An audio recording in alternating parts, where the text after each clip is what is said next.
Matteo Salvini ne porte pas Emmanuel Macron dans son cœur et il ne perd pas une occasion pour le faire savoir. Dans un dernier message mis en ligne sur sa page Facebook, le ministre italien de l'Intérieur appelle les Français à se débarrasser de leur président à l'occasion des élections européennes.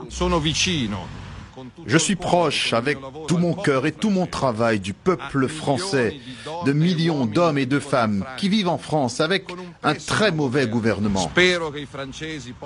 J'espère que les Français pourront se libérer d'un très mauvais président et l'occasion est celle du 26 mai, quand le peuple français pourra reprendre en main son avenir et son destin, son orgueil mal représenté par un personnage comme Macron. Cette énième attaque intervient alors que le couple franco-allemand signait hier un nouveau traité d'amitié à Aix-la-Chapelle, un axe franco-allemand que Matteo Salvini aimerait bien faire exploser.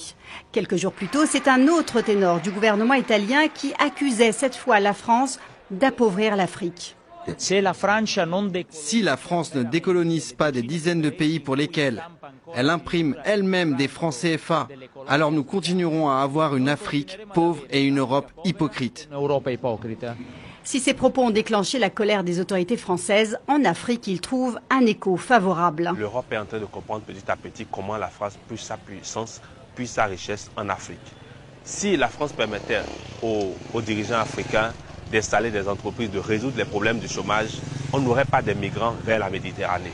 C'est parce qu'on n'a pas créé d'emplois en Afrique, on n'a pas d'industrie, on ne transforme pas les matières premières en Afrique qu'il y a des migrants qui vont à la recherche du pain quotidien dans la Méditerranée et qui rejoignent la France. Depuis son arrivée au pouvoir en Italie, le mouvement 5 étoiles accuse régulièrement la France de cynisme en matière d'immigration.